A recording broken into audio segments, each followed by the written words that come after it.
Ang mga pinakabagong balita at mahalagang issue na walang kinikilingan, walang pinoprotektahan noon at ngayon, serbisyong totoo ng GMA News.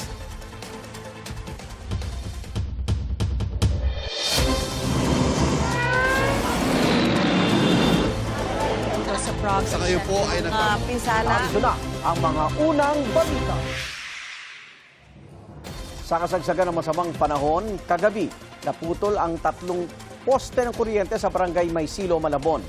Nasira ang isang bahay at tricycle matapos mapagsakan. May unang balita live si James Agustin. James! Igang, good morning. Hanggang sa mga oras na ito, puspusan pa sinasagawang pagkukumpuni ng mga tauhan ng Meralco dito sa 3 poste ng kuryente para matanggal po ito. Ito'y naputol at natumba sa kasagsagan ng malakas na buhos ng ulan at hangin kagabi. Hindi lang baha ang tumambad sa mga residente ng barangay Maysilo, Malabon matapos ang malakas na buhos ng ulan at hangin mag-alas 8 kagabi. Naputol din ang 3 poste ng kuryente sa MH Del Pilar Street, corner Yanga Street. Ang isang malaking poste ay bumagsak sa nakaparadang tricycle. Natumba naman sa bubong ng isang paupahang bahay ang isang maliit na poste, habang ang isa pa sumabit sa mga kawat. Walang nasugatan sa insidente. Ayon sa may-ari ng tricycle, buti na lang walang tao sa kalsada ng mga oras na yun. Habang nagpapahinga na ako, umulan, tapos biglang humangin ng malakas. Kitang-kita ko paano bumagsak yung poste sa motor ko mismo. Buti na lang po. At siguro, karaman ko ngayon. Siguro talagang mahal ako ng Diyos.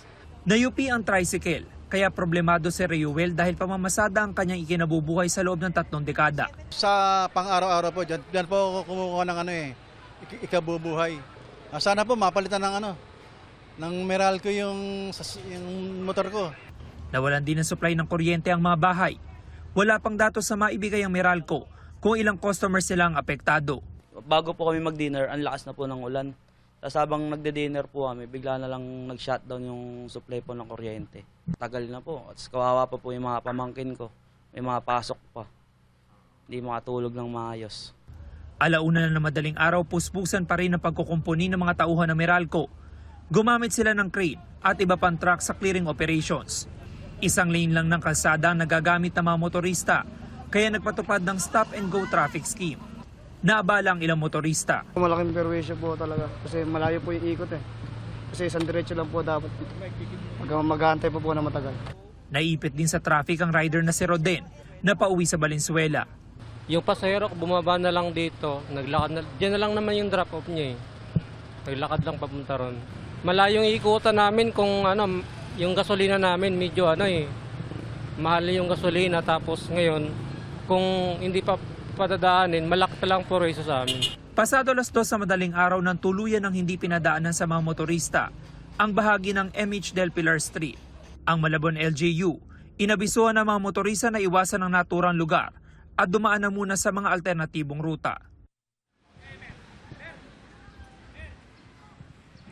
Sa Matalaygan, papakita ko lamang yung sitwasyon dito sa bahagi ng MH Del Pilar Corner, Yanga Street. Andito pa rin po yung mga crane at iba pang truck na ginagamit ng Meralco sa pagsasaayos nito. 10 oras na po sinusubukan na matanggal itong 3 poste ng kuryente na nangyari nga po at naputol dito sa lugar. Papakita ko lamang sa inyo, ang naging focus po ng operasyon nila kaninang madaling araw ay yung mga nakalaylay na mga kawad ng kuryente. Pero ngayong umaga, isang maliit na poste pa lamang po yung natatanggal. At itong mas malaki na natumba po dyan sa may nakaparadang tricycle, yan pa yung sinusubukan ngayon na matanggal. Matapos niyan, may isa pa pong mas maliit na poste ng kuryente na susubukan nilang tanggalin doon naman sa bandang likuran sa bahagi ng Yanga Street. Hindi pa po makapagbigay ng detalye sa atin ng Meralco kung anong oras pa maibabalik yung supply ng kuryente doon sa mga customers nila na nawalan dito sa barangay Maysilo at hindi pa rin tiyak kung ano ba yung talagang dahilan kung bakit po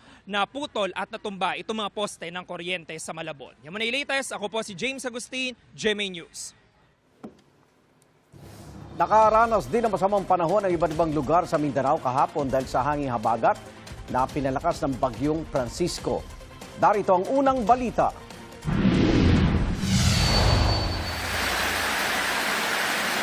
Pinasok ng baha ang isang bahay sa Palimbang Sultan Kudarat dahil sa malakas na buhos ng ulan. Ayon sa isang residente, halos 3 oras tumagal ang ulan. Binahari ng isang kalsada sa General Santos City. Mabagal ang patakbo ng mga sasakyan bilang pag-iingat sa baha. Dahil din sa malakas na ulan, bumagsak ang puno ng akasya sa Camp Sionco Elementary School sa Dato Odin Sinsuat, Maguindanao del Norte. Bumagsak ang puno sa kisame ng magkatabing principal's office at school clinic. Nabasa ang mga gamit sa loob at nagkaroon din ng mga bitak ang pader. Suspendido ang klase sa naturang eskwelahan. Pinagpuputol na ang bumagsak na akasya para maialis ito. Nagka-landslide naman sa Jose Abad Santos, Davao Occidental. Pansamantalang hindi nadaanan ng kalsada sa pagitan ng Barangay Kitayo at Barangay Balangonan dahil sa gumuhong lupa. Bandang alas 7 kagabi, nadaanan ng muli ang naturang kalsada matapos magsagawa ng clearing operations ang LGU. Nagmistulang lawa naman ang isang taniman ng niyog sa Barangay San Isidro.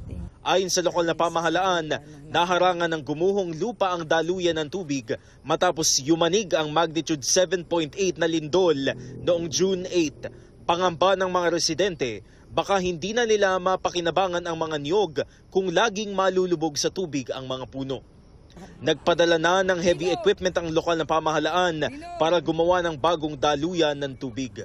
Dumulog na rin ang lokal na pamahalaan sa DPWH kaugnay sa problema. Sa Boracay Island, halos 3 oras naranasan ng pagkulog at pagkidlat nitong Sabado. Pinayuhan ng mga residente at turista na iwasan munang lumabas. Ayon sa Pag-asa, hanging habagat na hinahatak ng Bagyong Francisco ang nagpaulan sa Visayas at Mindanao nitong weekend.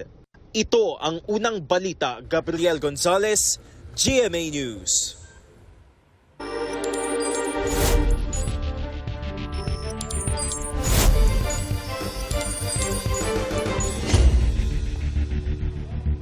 Magsisimula na po bukas ang ikalawang status conference para sa kasong crimes against humanity ni dating Pangulong Rodrigo Duterte sa International Criminal Court.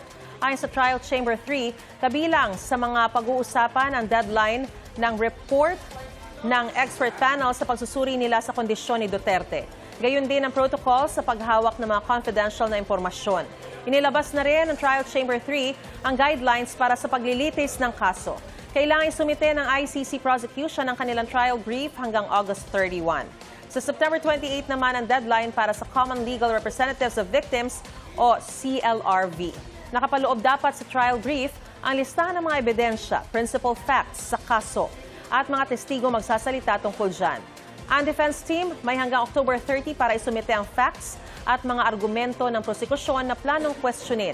Gayon din ang depensa ni Duterte. Sa simula ng paglilitis sa November 30, babasahan ng sakdal ang dating Pangulo.